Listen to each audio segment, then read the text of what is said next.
Okay, so we have 3 out of 4 of our members today. Um, Scott sent me an email this afternoon and said he wouldn't be able to make it.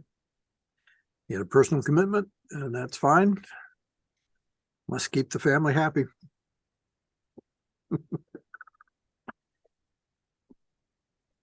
So let's see. Let's talk just a little bit about what happened today.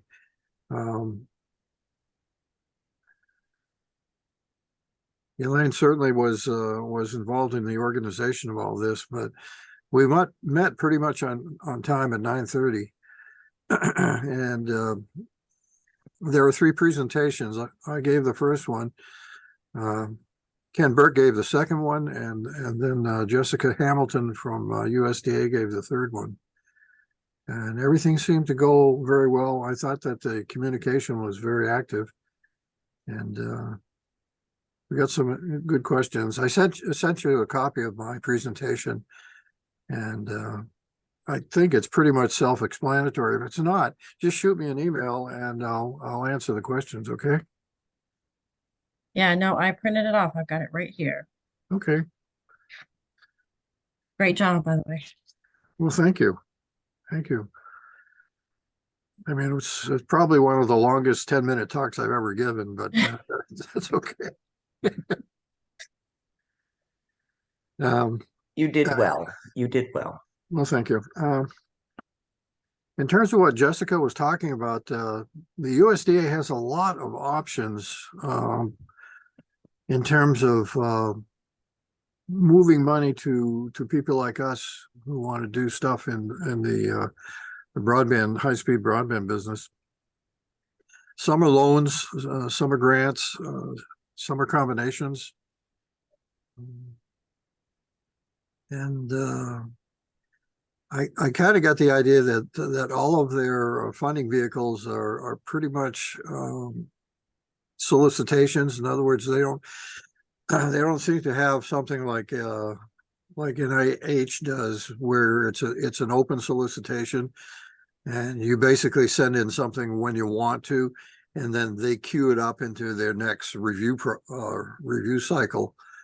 I think USDA initiates and says, okay, we want you to submit your stuff, and we want it by such and such a date.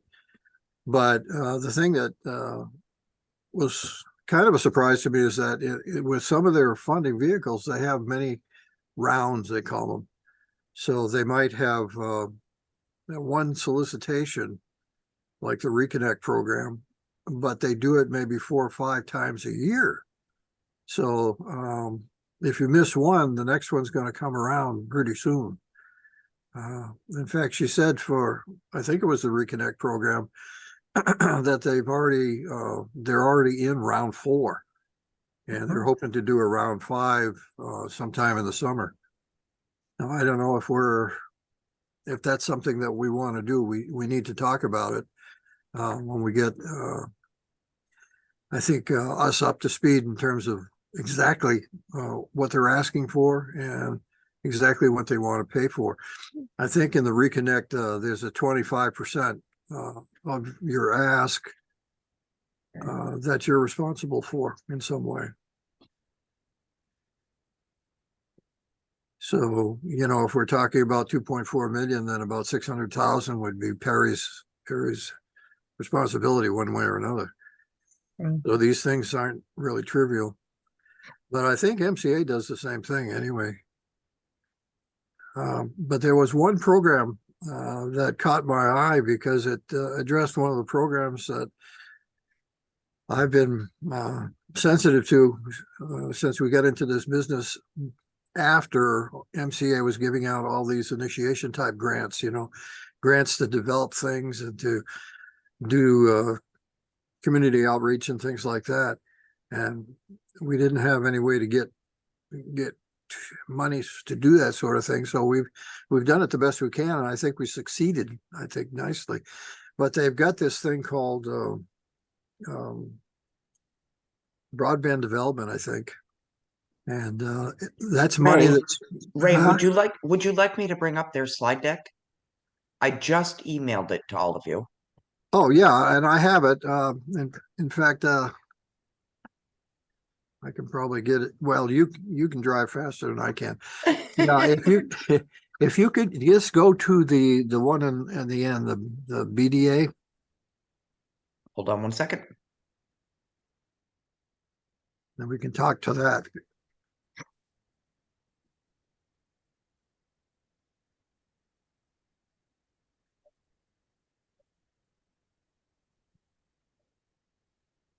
Is Marcia coming? Oh, she's on mute.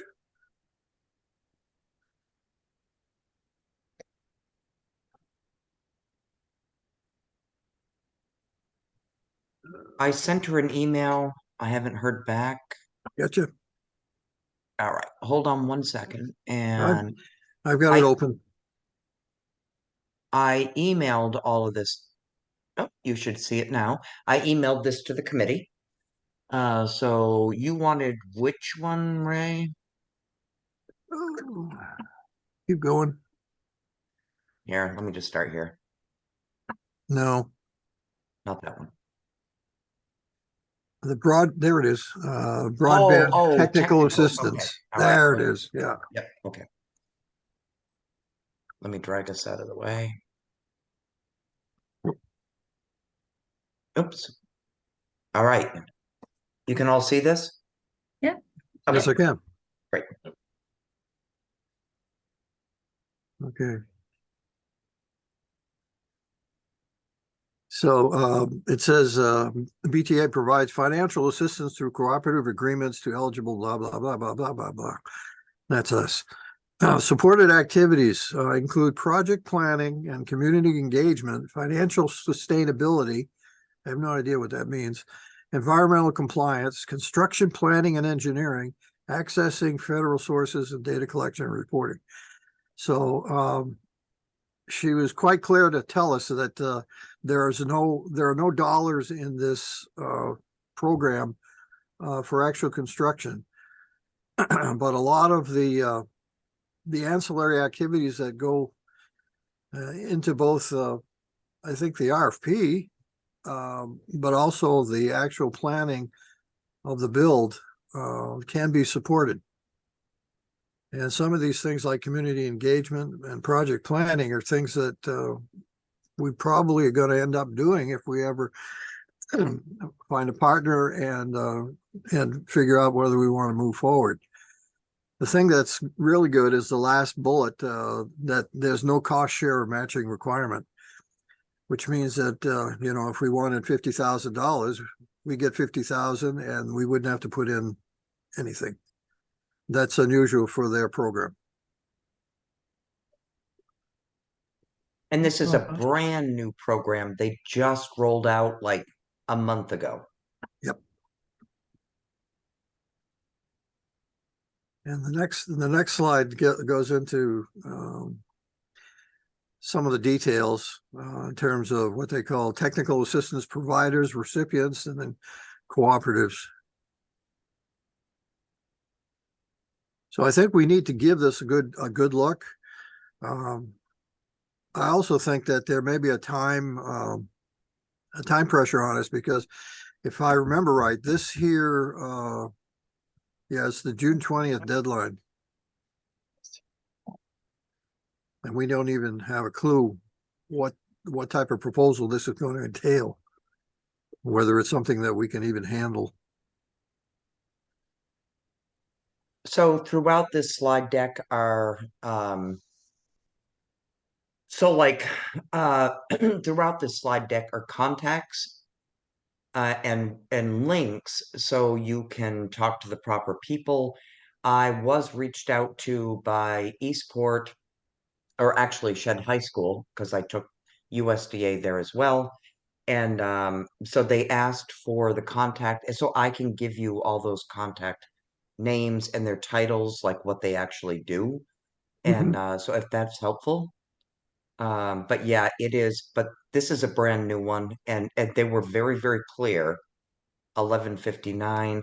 Um, so there are people you can, here we go, right here.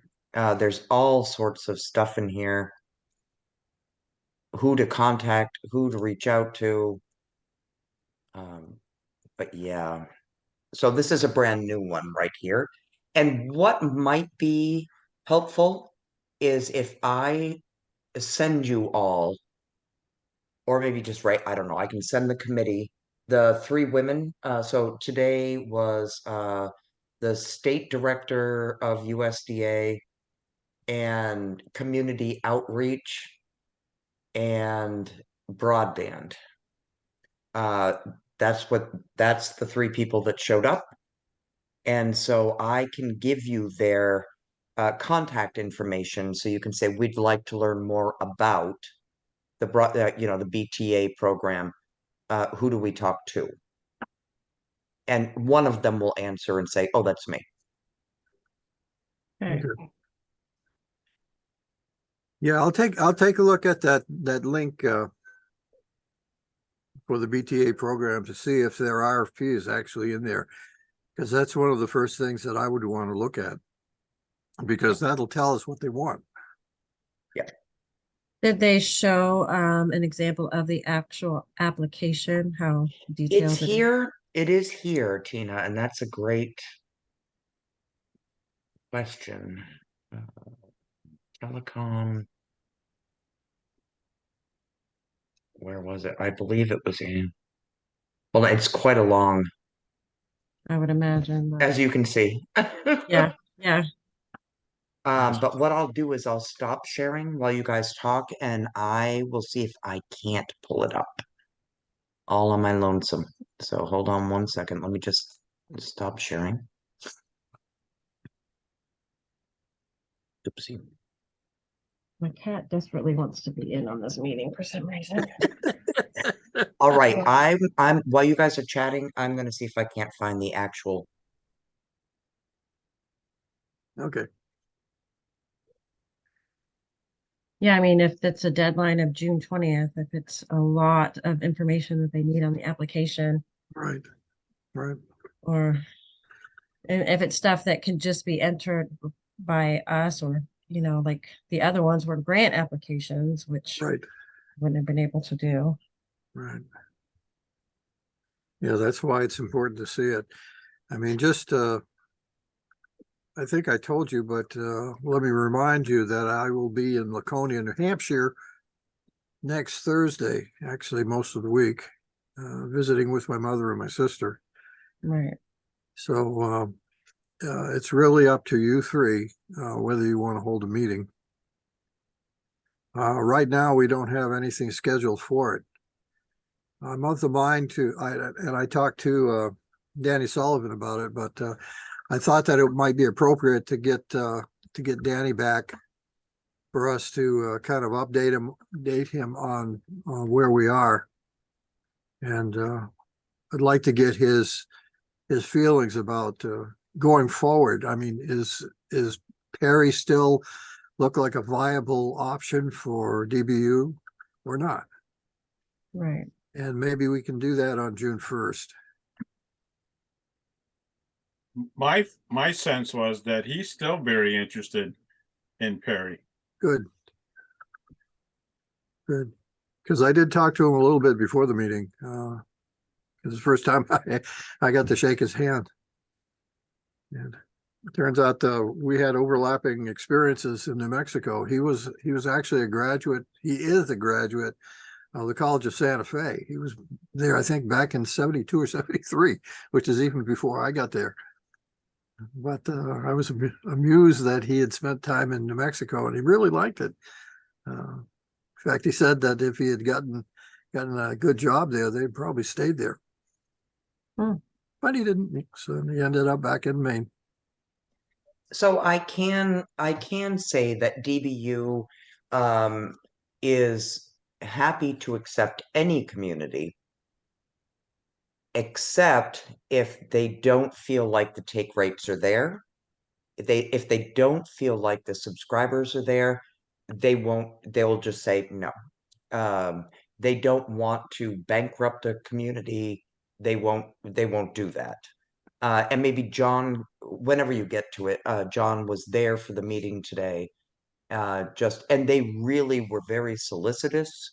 The majority of the meeting was like an educate. Am I wrong, John? It was more like an educational sort of, this is DBU, this is what we do, this is why, and the communities were speaking as to like why they went with DBU.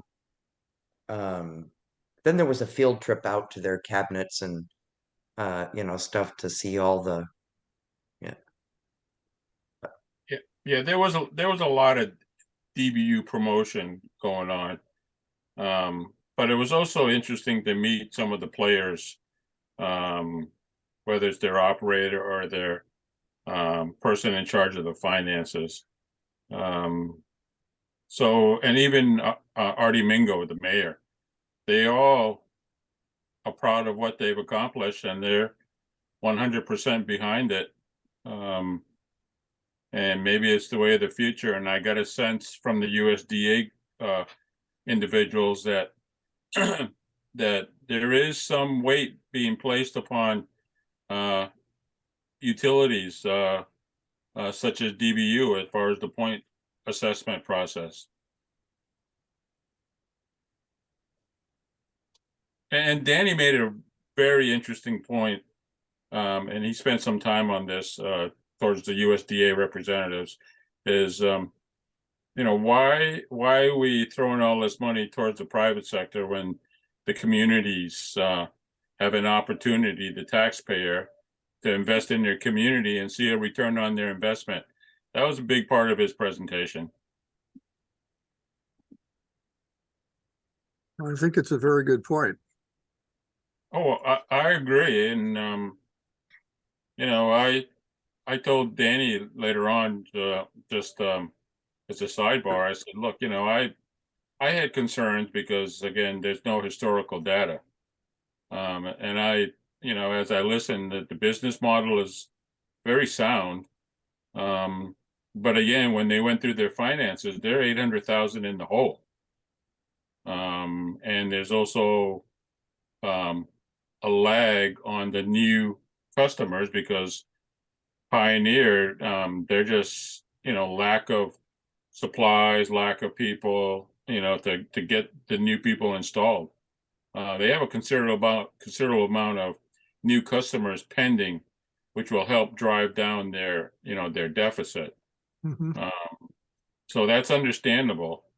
One of the things I found interesting was, remember that class that was being held at Washington County Community College to get some installers? Right. I believe there were 7 people. One didn't pass the course. The other 6 basically decided not to get on board. They took the course. They took it because it was free, but they decided not to get on board with Pioneer.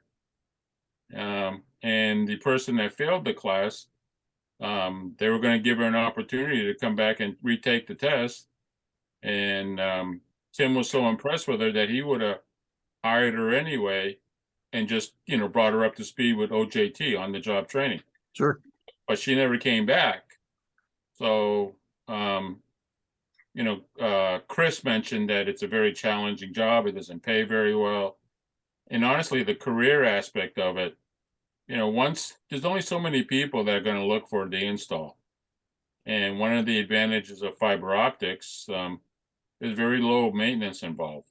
Right. So if these young people are looking for a long-term career goal, I'm not too sure if that would be something they would be attracted to. And there's a lot of competition out there where the job probably pays more with a lot less exposure to Mother Nature. Yeah. So there was some challenges, but I like that DBU model because the money stays in Maine. There's some personal ownership, whether it be Pioneer or DBU. The people behind the scenes, in spite of all the naysayers, they got the job done. Now it's just a matter of time of how long is it going to be for them to turn around and generate revenue? Probably 20 or 30 years to pay that debt down.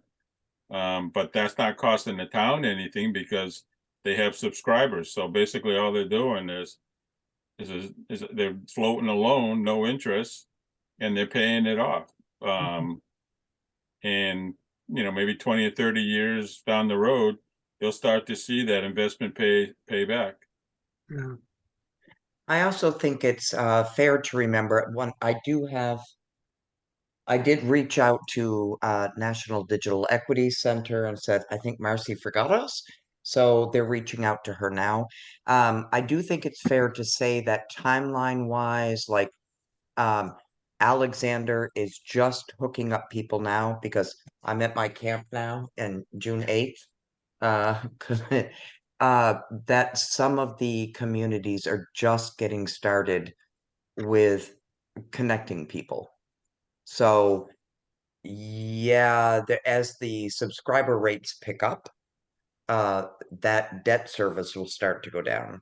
And I found it very interesting that USDA and DBU were starting to examine options for how DBU can get USDA funding to assist. I found it very interesting. I don't know about you, John, but that Yeah, whole, yeah. there was a lot of doors that were opening up, and I mean, just watching Danny, he could barely contain himself. Um, I mean, I know in the background he's thinking cha-ching. But yeah, I mean, one of the No, things. Danny doesn't make a dime. Oh, I know, but I mean, as far as getting money for everyone else, I mean, that's his goal, is to everybody to have fiber optic internet. So Yeah. no, there wasn't anything other than, I think just a personal goal to get people, the internet. And also it's for me now, after listening to everyone, it's some kinds of a moral issue when it comes to consolidated or Fidium or even Spectrum, where they're not providing the service that we really think that will meet our needs. Their timeline, I think when we talked the ISPs, they were talking what, 2 to 3 years, after funding and so forth. So going with one of them is not going to gain us a heck of a lot of time either. Yeah, I kind of remember Simon saying that they're booking out to 2025 already. Yeah. So, and did Danny give you an idea where they're booking out already with all their people in queue? No, they were so overjoyed with Alexander basically getting online. They were happy with that. As far as any other communities getting involved, I think right now they're just happy to play catch up, where they see the light at the end of the tunnel. Mm-hmm. But I didn't really ask them, as far as, if Perry came on board, because I was just there mostly to listen and get a feel for what the USDA was all about. Sure. We can certainly ask them when we talk to them. Yeah, and I found it interesting that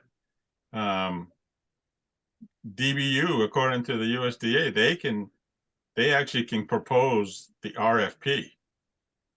I don't know if I missed that or whatever, but it would be no different in the eyes of the USDA if DBU proposed, did an RFP or apply for the grant, I should say. And they don't care, at that point, if they subcontract that out to Pioneer Wireless, they seem to be comfortable with that. The bottom line was getting the high-speed internet to the communities. I guess that doesn't surprise me. The funding agency shouldn't care who does the RFP, who does the proposal. Right. I don't think MCA cares. In fact, the two biggies have already said that they would prefer to write the proposal because they know what they're doing and they know how to succeed. And I grant them that. Yeah, for sure.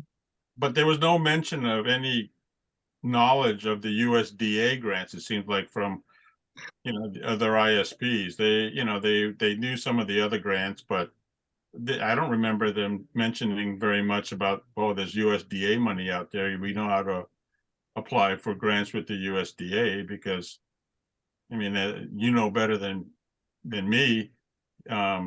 You have to know the answers to the questions before you apply for the grant. I So, think, sorry, I've got NDEC texting me right now, so about Marcy. This is not like Marcy, so hold on. I will say that even USDA in Calais today did, and in Eastport too, talked about how cumbersome and how difficult their grant funding applications, mechanisms, and reporting were. And they did mention about like Kendra Joe had been involved, and they mentioned Nick Batista, that they are whittling that down. So hold on. That they are, I'm gonna make a call in a minute. So at any rate, that they are improving that whole application process, that sort of thing.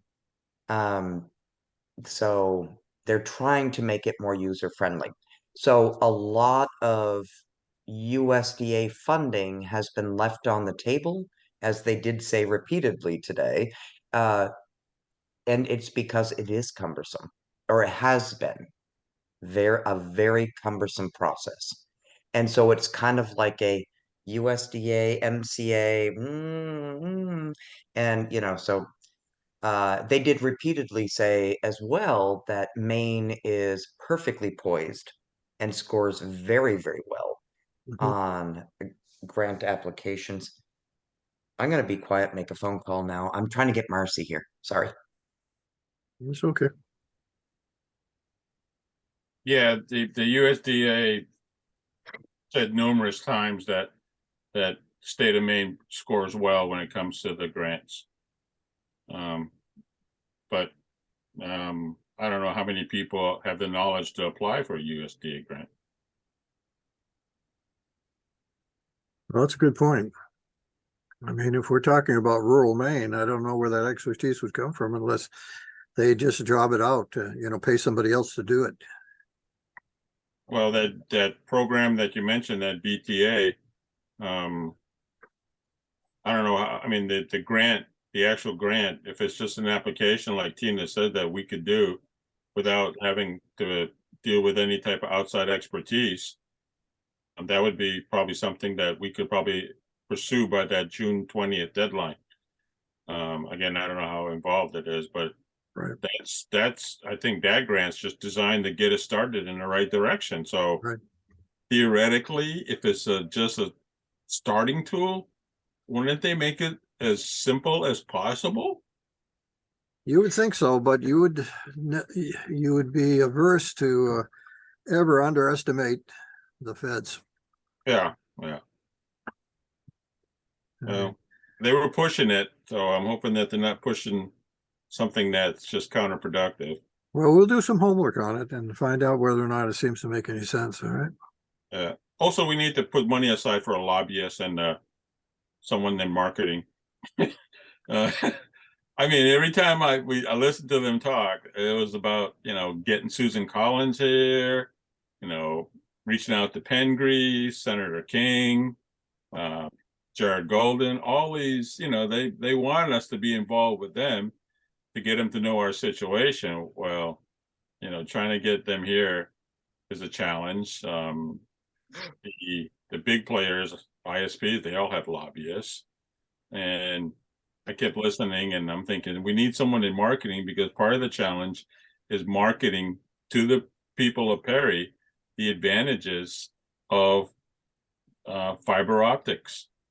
And I heard some very, very strong arguments as to why they should be, because I was thinking, all right, 100 down, 300 down, whatever, and 10 up. That's fine, but in my mind, that's just people just talking to the town of Perry. with 300 megabytes download. All they're doing is just talking to us all the time. And then we want an opportunity to talk back at that type of speeds. Really, we really can't even get their attention. So I can understand where why eSport is going for the symmetrical aspect of it, because again, they want to even out the playing field. Yeah. Uh, I don't know if you remember one of the emails that Paul Grimshaw sent to us probably a couple of months ago now. He was kind of arguing that the upload speed isn't as critical unless you're doing an awful lot of data transfer. And usually if you're doing some sort of conference or Skype or something like that, he said that 30 Mbps upload should be perfectly adequate to handle both, the audio and the video. I have no idea whether he knows what he's talking about. I think he does though. And but you don't see any of the commercials advertising minimum 30 megabytes upload. They always brag about the download, that's but correct. they don't mention about the upload. That's right. That's right. 'Cause I they mean, can't even guarantee the 30. the FCC's criterion is very low. Yeah. What is it? It's 20 over 3, 20 over 5, 25 over 20 3. over 5, right? Yeah, and they're getting away from that, trying to lean towards 100 over 100 is what their new guidelines are leaning towards. Right. Right. But I think there's pushback by the ISPs that's out there right now. Well, that's not surprising. Yeah, and again, that's why organizations or utilities like DBU, that's why people are starting to look towards them, because I think the general public is getting onto the game as far as what some of these ISPs are doing to us as consumers. Sure. And they're right. Yeah. I mean, I don't think Fidium changed because they were doing it out of the kindness of their heart. I mean, I think they saw the writing on the wall that they needed to bump up their speeds. Right. Spectrum seems to be going that way too, but I swear that they're kicking and screaming the whole way. Because it's almost in their DNA that they're a cable company. Yeah. And again, the initial installation, they're not going to see a return on their investment for quite a while. And maybe that's not part of their business model. Maybe it's, they want to see a return faster than, 5 or 10 years. Mhm. But, if they come in and put fiber optic in the town of Perry, they're the only game in town, and they're going to own us for quite a while. Who's Spectrum or Fidium? Whoever comes in with fiber optic. Right. I don't think, either one or DBU, but I don't think anybody's going to come in after that initial investment. Right. You guys have an opinion as to what we could probably get as a take rate in Perry? I really wouldn't know just because I don't live in Perry, but I guess you guys would probably know more than me and Scotty would know too if he were on the Well, call. based on that survey, I think didn't you say 76% on your presentation? Wasn't it 76% that weren't happy with the speeds they got, and also whatever the percentage was is also not happy with the billing as far as the costs. People aren't happy with the speeds and what they're paying for the speeds that they have. Right. So 25%, I mean, it would be, I would estimate at least 200 people. Yeah. Right, because there were people too that didn't take the survey that didn't voice Yeah. there, but they could still want Yeah. the And service. that's a little bit above the third of the community, and I think that's a modest estimate. I do too. My thinking goes like this. Well, we got about 40% of our respondents in the survey were DSL folks. And I think for Perry as a whole, that the fraction of Perry that's on DSL is actually higher than 40%. I'd be surprised if it's not 60 at least. Yeah. Now, people with DSL, I guarantee you, they would want to do it. Hmm. So if if I put a marker down and I say, this is what I think we can get realistically, I think we should be able to get 40% easily. Yeah, and the people that are on DSL, chances are they're also utilizing Dish. That's And me. yeah, and I don't know what Dish costs anymore, but I would easily say close to $100, if not over, for their Nope. package. Nope. Well, it depends on the package, of course, but Yeah. the package that we have, we pay $170 a month. Yeah. And if Most of it we don't watch because everything is done by package. Drives me nuts. and part of the challenge is educating the residents that for $60 a month, and I'm just using DBU as an example, because that's the numbers they put out. At $60 a month, you can get 100 megabyte down, 100 megabyte up, which doesn't mean much to most people. But when you say that you can get YouTube TV for $70 a month, plus the $60, you're at $130, $140 a month. Right. And then if you qualify for ACP, which takes another $30 off if you don't live on, federal land, again, you're looking at $110 a month versus probably, let's say over 200. Yep. And you can throw all that technology out the door because all they're going to remember is, wow, I'm saving $100 a month easily. Right. And that's, again, we're not making up numbers. That's the numbers that's out there right now. Yep. And you're not paying for stations that you don't watch. When you get to basically select the cable, the streaming network that you want, chances are you're going to be looking at more channels that you're interested in versus what Spectrum or whoever else cable network is interested in you watching. Your interest will be, what's going to be driving what you purchase. Right. So, Yeah, and the streaming technologies are going to take over the other providers like Dish. Yeah. I mean, they just have so much that they're offering that you can't get on those vehicles at all. I mean, they're just capturing, especially in sports, they're just capturing sports, this and that, and these and those. And if you want to watch them, you have to get on a streaming service. I mean, my wife and I, we watch a lot of Premier League soccer, and that's on Peacock. Well, Peacock's $17 a month. Whoopee! I pay I'm still talking to anyway. I stream I signed up for Disney Plus, Same. $19.99 a month, Mhm. and you get no ads. You get ESPN. It's crazy. Tina's nodding. You know what I'm talking about. I've got the bundle that has Hulu, Disney Plus, and Same, ESPN. and Oh, it's cool. $20 a month. $20 a month. And yeah, and then you can watch things like NBC, you can watch CN, you can watch whatever you want to watch. Right. It's so I stream, that's all I do. Yeah. Okay, so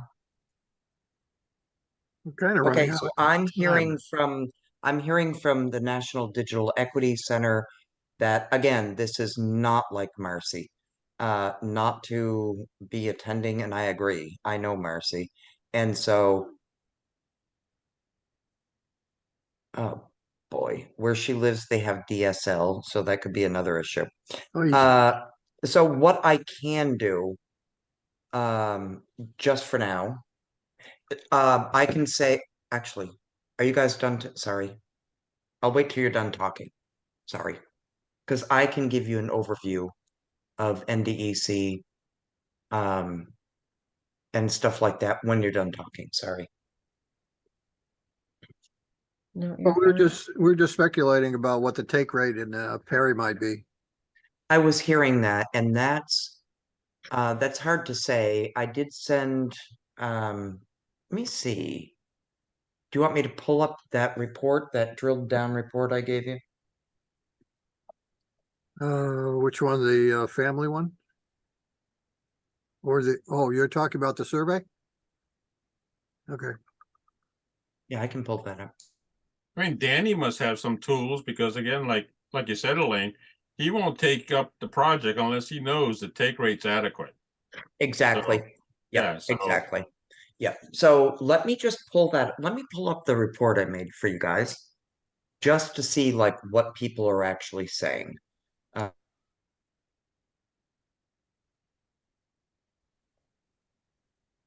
One other point that I put on the agenda, maybe you can give me your thoughts on this too. I think we're very lean as a committee. There are only 4 of us, and if a quorum is 3, then 3 out of 4 have to be here, or we can't vote on anything. But I also think that it may be putting more of a burden on each of us than we really need. And I'd like to see either 1 or 2 more people on the committee. I don't know where to get them is the problem. I have Right. no clue. Yeah. I mean, No, it would be nice to have I'm a very few. happy with the people I have, all of us. Same, you know. But I think another person would do us well if we could find that person. Well, how do we, is it just you ask someone or should we post something or? Now, that's an interesting idea. We could actually post it on the either the website or the Facebook, right? Yeah. Just Yeah.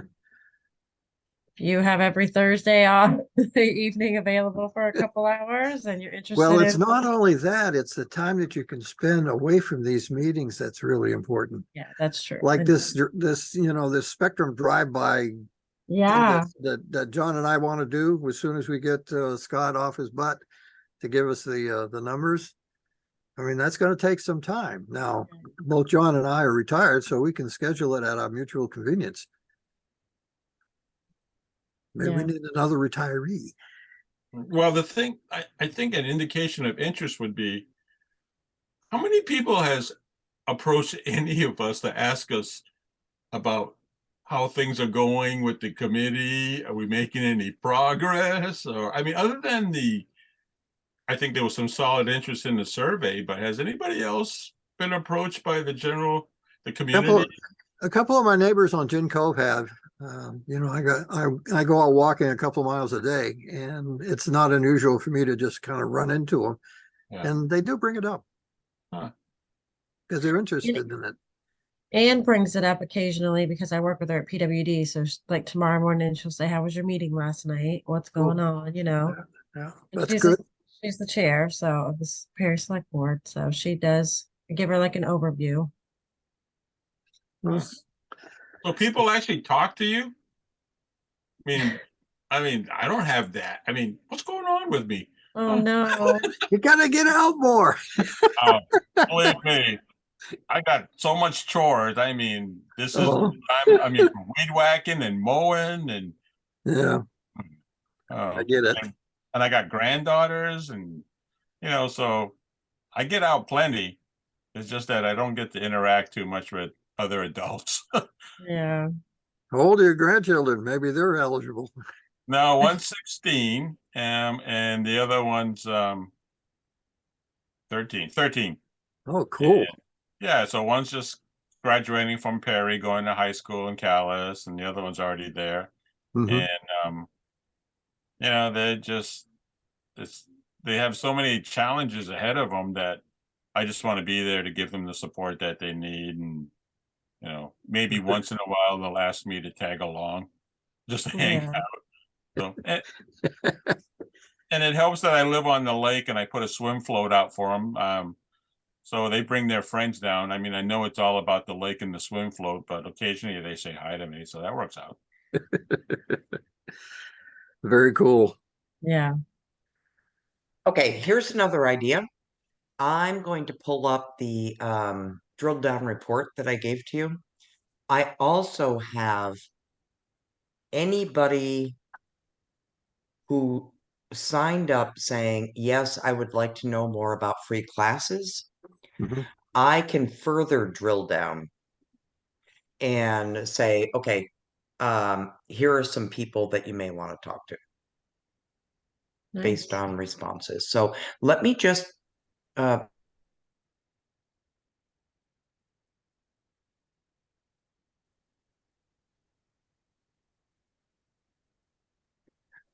Yeah, right.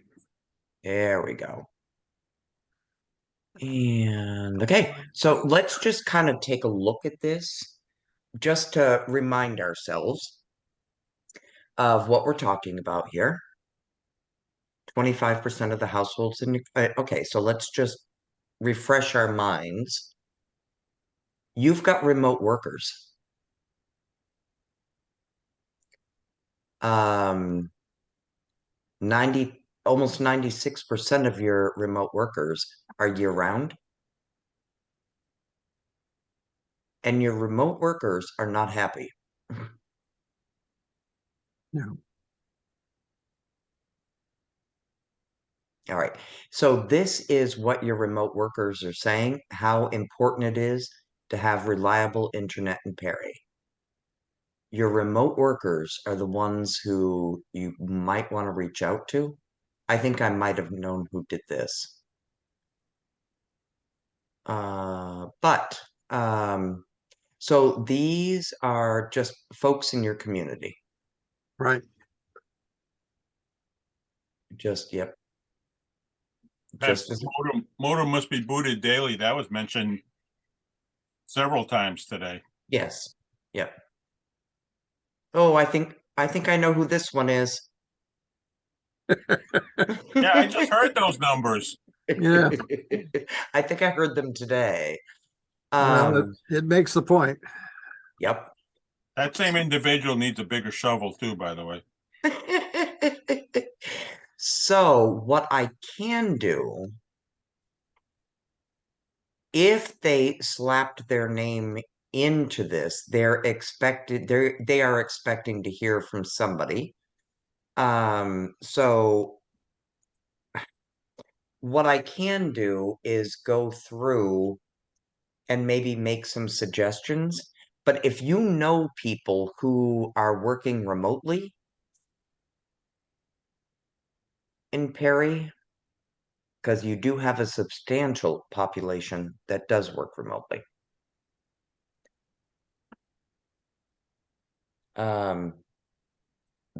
Those people are pretty unhappy. I'm So- trying to think of people that I know that don't actually physically have to go to work. I can't think of myself. I can't think too many people that work remotely. My neighbor does. Um, There you go. There you and go. he's a young guy and a hard worker. Another thing to consider also is I heard you, John, talking about your grandchildren and everything else, is just here comes Marcy. All right, is to consider asking a young person, they can't vote, but asking a young adult to at least provide some feedback or to join in if you know somebody. John, if your grandkids live in, hey, Marcy. Now they live in Robbinston. Okay, all right. Elaine, I am so sorry, all of you. I am so very sorry. Don't be. I got done with my last class. I went outside. I wish I could say I was having internet problems. It'd be apropos, but oh, I'm so sorry. It's beautiful out. So Yeah. take it away. Marcy, don't apologize. No worries. Oh, and it is beautiful out, and it's just the time of year you want to have your hands dirty. I do apologize. Hi, you guys. I'm Marcy, and I am actually representing the National Digital Equity Center this evening, of which is even more embarrassing because it's just a fantastic organization. It really is. And I would like to have had represented them a little bit better than by arriving this late. I don't know how familiar you guys are with the National Digital Equity Center, and I'd like to just tell a little bit about it. Is that okay? Yeah. Sure. Okay, great. So I'm going to start out just because this is my particular soapbox, but I'm going to start out by talking about the Affordable Connectivity Program and the classes and the resources that we have that are surrounding that. So the Affordable Connectivity Program was put in place by the FCC in direct response to the COVID pandemic. It was the emergency broadband benefit back then. Then it rolled over into the ACP. So in the class, the first thing that we do is we explain what it is and what the benefits are that you can get. It was designed to help low-income households connect and or be able to afford to stay connected to good, reliable internet service. So the class starts out determining how to determine whether or not you are eligible. And then we go step by step through the application process. We look at following up, how to connect with an ISP. And it's just a great and very, very comprehensive class to truly understand the program and whether or not it's something that you can take advantage of. I am sure you guys are aware that there's a lot of people that could have a little help on almost all their bills these days. But a lot of times people still aren't comfortable with doing the application process on their own, especially some older adults. And so if that is the case, we will assign them a digital navigator. And this person has been trained specifically for this. They'll work one-on-one with the person through the application process, getting connected, and then following up and making sure they got what they expected.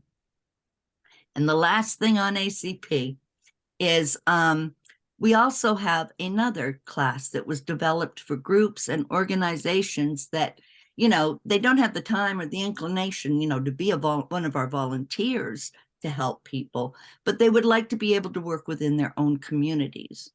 And so we developed a class. It's called Helping Households Connect. And it's all about that, help the talking points, the links and the resources for being able to do this work on your own, within your own communities. That class is available only by request, but you could definitely request it and we'd be glad to present it to you. So that's our ACP little bundle there. And as you can probably tell, we're pretty passionate about it. But honestly, getting connected is only the first part. After you get connected, we have some people that it's the very beginning of their digital skills journey, and they need help getting email address, then learning how to join a class or a telehealth appointment or whatever. So we've got digital navigators, volunteers that will help them with that process and help them get into classes that are going to teach them what they need to know.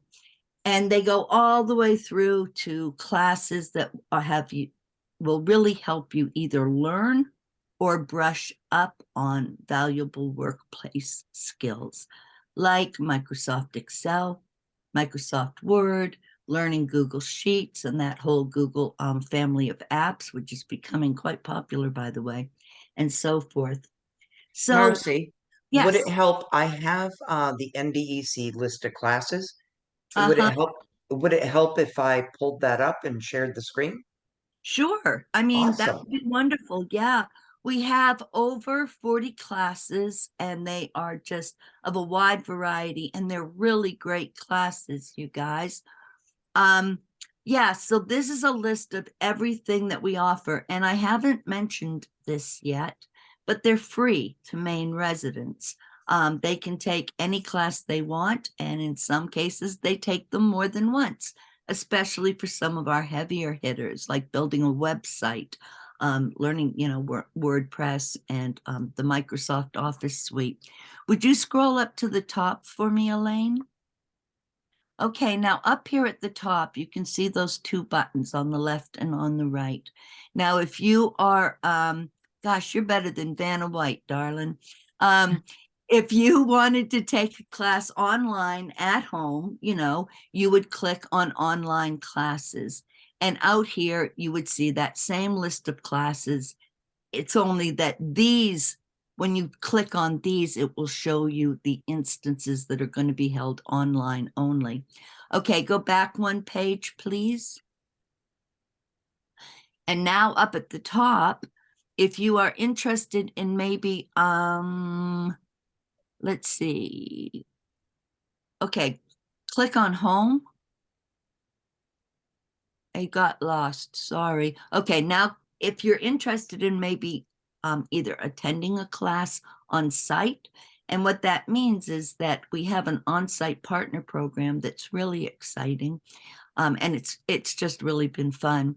So you could go over here, and at the top, now again, you can see all of the classes are here, but now when you tap on them, you're going to see the online instances. Now up at the top, whoops, yep, and there is our applying for the Affordable Connectivity Program. You can check out the dates and the times. If it fits your schedule, then you can go ahead and do it. So go back one more because I want to show something else. Okay, so we're in the on-site class catalog area, and in that top paragraph, Elaine, to your far right, it says go to map. I just love this. I think this is cool. Now, that map indicates all of the partner locations that we have across the state of Maine. As you can see, there's a bunch of them and they are growing all the time. You can tap on any one of them and see where the location is. And then over to the left is where you can actually scroll through all of the different partner locations. And if you see one that you live close to, or you live there, you can tap on any of them and see what classes they have upcoming. So tap on Falmouth right there. Whoops. Okay, Callus Free. There we go. So you have a map, you've got directions, and then it shows you the classes that they currently have scheduled to take place at their particular site. This has been really fun because the on-site partners, all of them, they're trained. We all know what we're doing. They get they're all small classes of people in the community that gather together, and then they Zoom us in and we teach these classes. And it's just really been a great experience, I think, all around. Okay, great. Thank you, Elaine, very much. Yeah, and that map, it's growing all the time, I'll tell you what.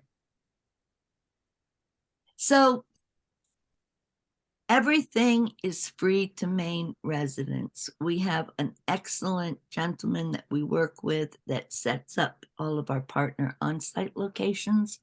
We have an incredible instructor team that teaches all of these different classes.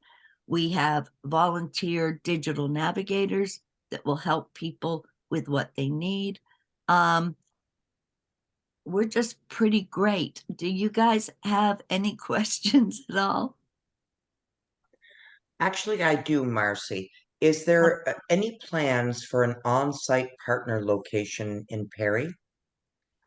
I don't know that, Elaine. I believe that it is something that's being worked on with Rachel, though. So if Perry were interested in an Mhm. on-site, would they reach out to Rachel? They could, or they could reach out to me. They could really reach out to anybody at NDEC and let them know you're interested in being a partner, and we'll get you to the right people. So yes, absolutely. And I'm really sorry. I actually don't know the answer to that question. I thought that we had been in some discussions with Perry, but possibly not. This may be our first introduction, which makes it even worse that I came in so late. But anyway, I don't know the answer to that, but I'll tell you what, if you are thinking about bringing some of these classes to your community, then we would love, love, love to talk to you about it. We'd like to talk to you about any of this, as a matter of fact. You know, our classes, our partner on site, volunteer opportunities, affordable connectivity program, how we can help your community or you with that. So please, please do feel free to reach out at any time. I will say, Marcy, that um, I actually was an instructor at the National Digital Equity Center, and the classes are. It was COVID, and so everybody was teaching online, and it was an amazing experience. Um, so internet safety, everything from like learning how to use your device all the way up to like setting up WordPress, your own website, whatever. Marcy, you had these awesome classes about the Maine State Library. Like you you can just borrow online books and movies and there's so much That's one of my stuff. favorite classes. I And you know, know. funny, that's how I found out about the National Digital Equity Center. I just practically lived on campus in Machias at UM before COVID, and I was in the library a lot. And then COVID came along, all of the schools closed down, the libraries closed down, and honestly, I did not know what a person did with themselves without access to a library. And I just happened to hear about National Digital Equity Center in this class that you could sign up for, Understanding Cloud Library. So I took it. I've been a big fan of the cloud library ever since. But I mean, I never dreamt I was going to end up working here. And that's one of my classes, and it's one of my favorite classes. It's just such a great resource. If you don't know about it, there's another great resource, free to all Maine residents. You know, you can check out ebooks, you can check out audiobooks. We go out to the Maine State Library website and explore the different resources there. It's a pretty rich class. It's good. So what's amazing to me is that NDEC, the National Digital Equity Center, offers all these classes free, no matter how much or how little money you make, no matter where you live in Maine, no matter what, you can take these classes. And one thing from surveys and all the digital equity work that I've been doing is like internet safety is a huge concern for people. And that's one of the classes that I taught.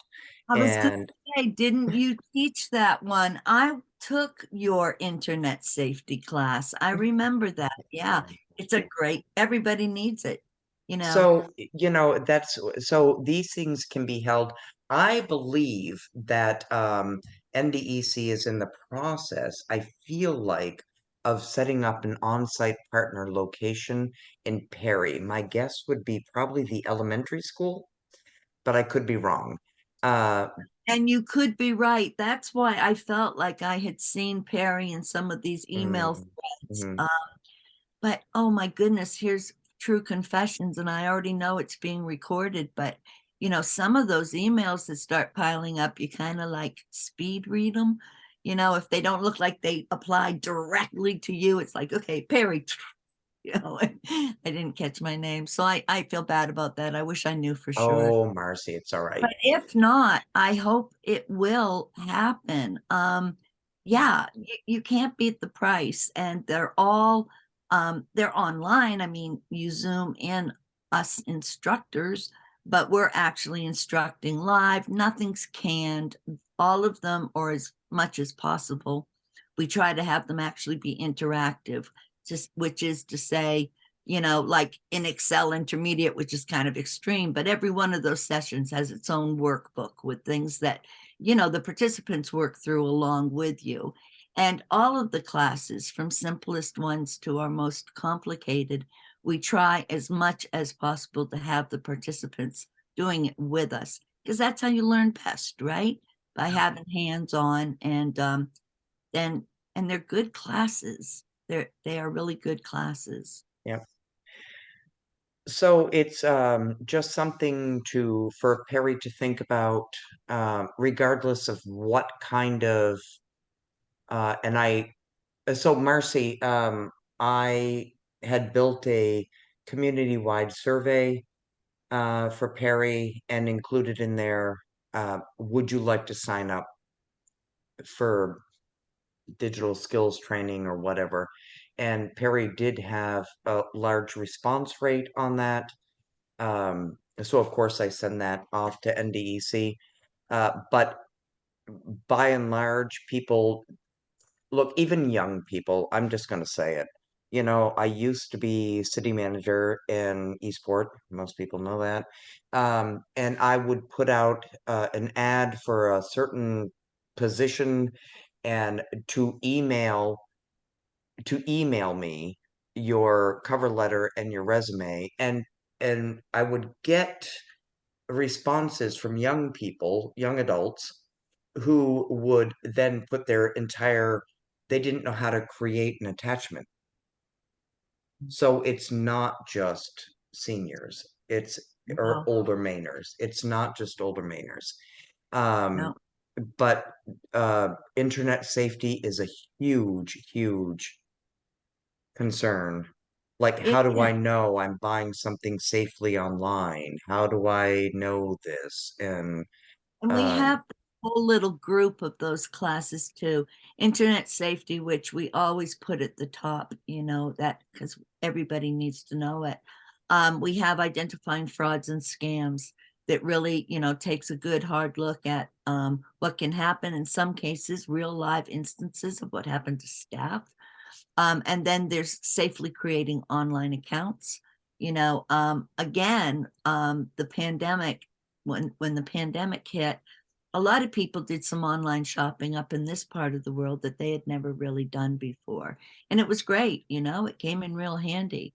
But there's been a lot of fraud, there's been a lot of scams, there's been a lot of people who need to understand how to set those accounts up and safeguard yourself as much as possible. So, but I always tell people that this group of classes was not designed to scare you. It was designed to educate you, right? You've got to be your own best advocate all the time, but especially when you're online and feel like you've got a handle on what you're doing out there. At least, a little bit of confidence goes a long way.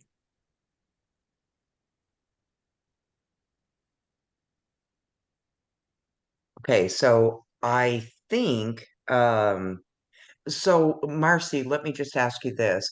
If Perry is being possibly, I think, set up as an on-site partner location, anybody from anywhere can take online classes, the Yes. online classes.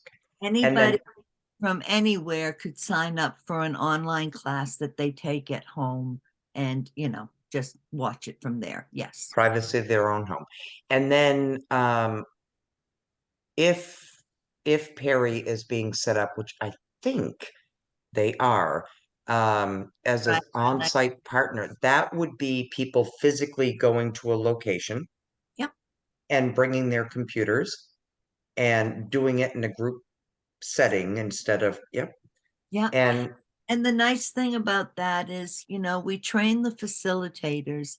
So, just so that everything goes really good. And it's kind of nice, especially in some of the classes, that there is somebody there that knows what's going on, who can take care of, some problems, help them with some things. And there's just that camaraderie, these small groups getting together. Often they know each other, they've signed up together. It's a little get together and they end up learning something. Our device programs too, especially, on older adults. I've got to say, one of the coolest things has been I teach a lot of iPhone classes, iPhone basics and iPhone intermediate. And one thing that I have heard over and over and over, if I had a nickel for every time, I'd have a lot of nickels. But these people come into my classes, they've got iPhones, They may be hand-me-downs from their kids, but they've got iPhones, and they have to wait until their kids are home or until their grandkids are around before they can get anything done. They simply don't know how to do it themselves. So all that to say that when they finish this 3-session class, they leave feeling so much more empowered.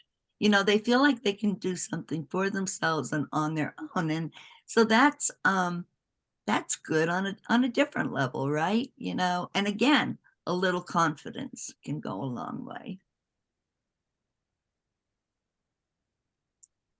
So, Marcy, if this committee is interested in learning more, are you able to, should I connect them with you? I mean, just if they're interested in who should I? Absolutely. Yes, and then I will include everybody that needs to know. Again, I should have the email list up with me to make sure who you do, but just get it to me and I'm going to forward it to a bunch and we'll just start working on it. And I'm really sorry. I know that I have seen Perry in the threads. I should know the answer to that. And that's yet another thing that I I am feel like it's in process. I feel like it's in feel like it process, is too, and I but I feel like also your elementary school is what I feel like. I do too, but I also feel like I should have done my homework better and maybe not been in the garden.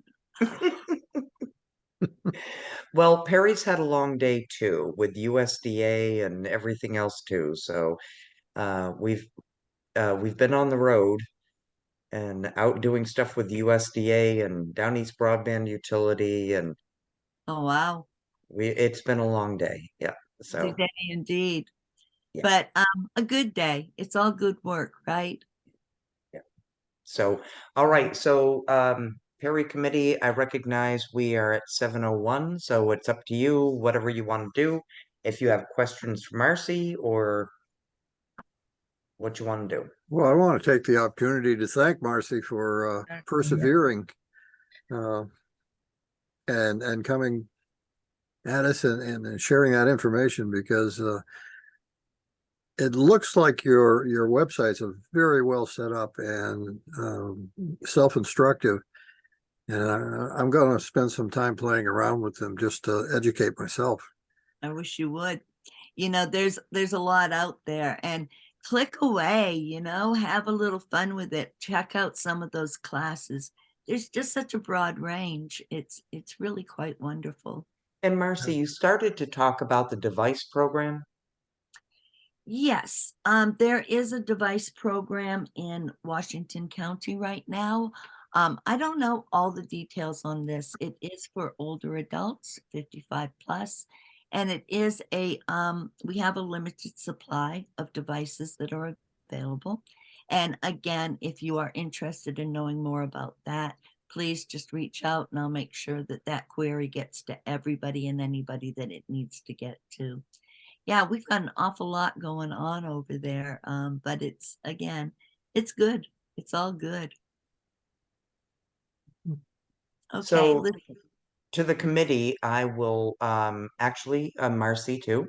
When we're done here, I will send up a follow-up email and just CC everybody so they know how to get a hold of you and you know how to get a hold of Perry, or NDEC knows how to get a hold of Perry. That works.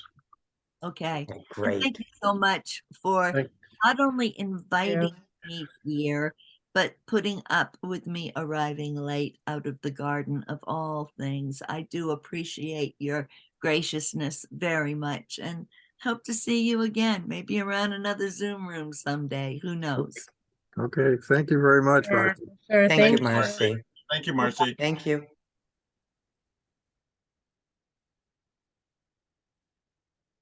Wow. Like I am like inspired to just like take these classes, like Yeah. all of them. No, they're Wow, wow. honestly, they are Really. amazing. And Yeah. um I was an instructor for NDEC, and I wish I still had the time to teach some of the classes. I do. Um I have instructed people.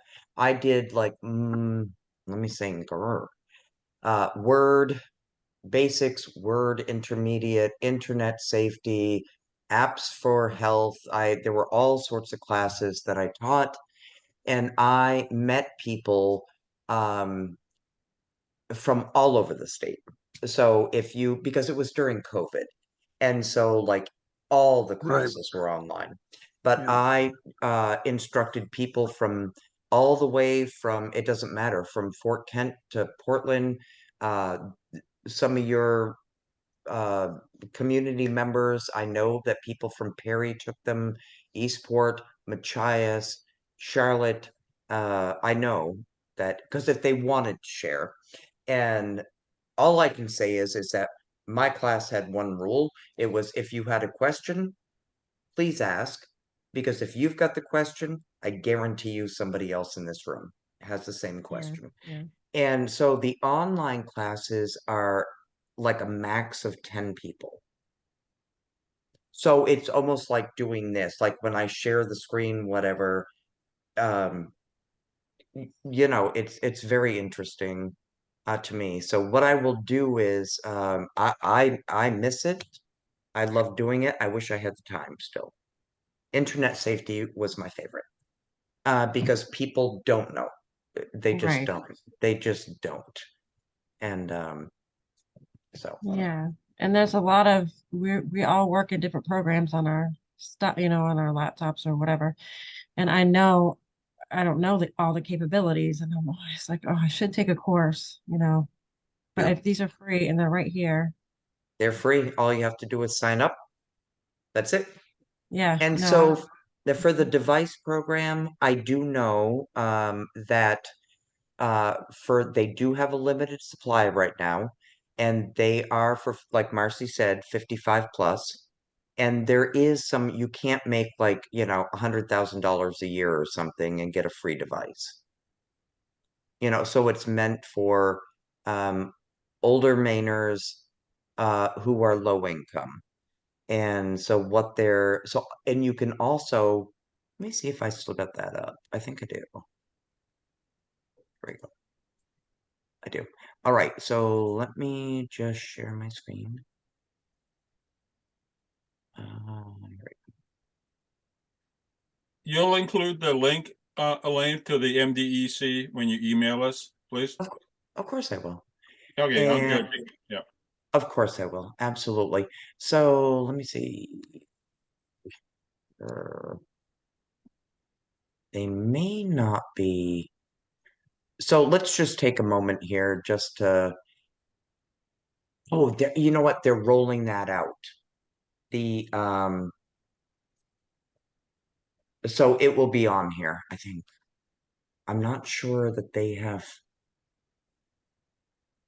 This is Susan Corbett. She is the president and whatever else she is. Anyway, sorry, I don't have all that. She lives in Jonesport.